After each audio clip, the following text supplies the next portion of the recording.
გირჩმაც, იქ ნაცებმაც, ლელომაც, ყველა. დაუშვა ერთი ძალიან მნიშვნელოვანი შეცდომა რა. ძალიან მნიშვნელოვანია როგორ დგება ხალხისთვის არჩევანი და მაგას რო უხსნილი, ყველა მეგ დაიკიდა. სინამდვილეში როგორ დადგეთ არჩევანი? ქართული ოცნების მთელი ძალისხმევა იყო მაგას მიმართული, მარტო ორი არჩევანი ყოფილიყო რა. ან ბელორუსიზაცია, ან ბახმუტიზაცია. ან უკრაინასავით დაგბომბავენ, დაგწვავენ და მიწასთან გაგასწორებენ, ან ბიძინა ხდება ლუკაშენკო. ამ ოპოზიციას ეგონა, რომ მაგ არჩევანში ქართველი ხალხი გაექანებოდა და უკრაინის ბედს აირჩევდა და ბიჭო არა ერჩია ხალხმა უკრაინის ბედი. და ვინმეს თუ აინტერესებს, ეხლა ბიძინასტანი რატომ მყარდება საქართველოში? ეხლა ბიძინასტანი მყარდება საქართველოში, იმიტომ რომ ყველა ოპოზიციური ფლანგიდან ძალიან მაგრად შეუქმნით ქართულ ოცნებას ეგ სურათი, რომ ერთადერთი მშვიდობის ალტერნატივა იყო ქართული ოცნება და ერთადერთი პარტია, რომელიც ასევე ამბობდა, რომ ომი არ უნდა მოხდეს, ქართულმა ოცნებამ მაგიტო გააუქმა, აი კითხვა რა რატო გააუქმა მაინდამაინც ჩვენი პარტია? იმიტომ კი არა რომ რაღაც ან ბევრი ფული გქონდა, ან რაღაცა გიგანტური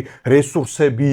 არა, უბრალოდ არ შეიძლებოდა ქართული ოცნების აი ამ საინფორმაციო სქემაში მის გარდა ვინმე კიდე არსებულიყო, რომელიც ალტერნატივას ამბობდა მშვიდობას. ყველას უნდა ელაპარაკა სლავა უკრაინე და ოცნება უნდა ყოფილიყო მარტო მშვიდობის პარტია. მაგიტო გაგვაუქმეს თქვენ და მაგიტო მთელმა ამ პროდასალმურმა პარტიებმა იმიტომ წააგეს ამ ფორმით და აწიც ეგრე გაგრძელდება სანამ ეგრე გააგრძელება.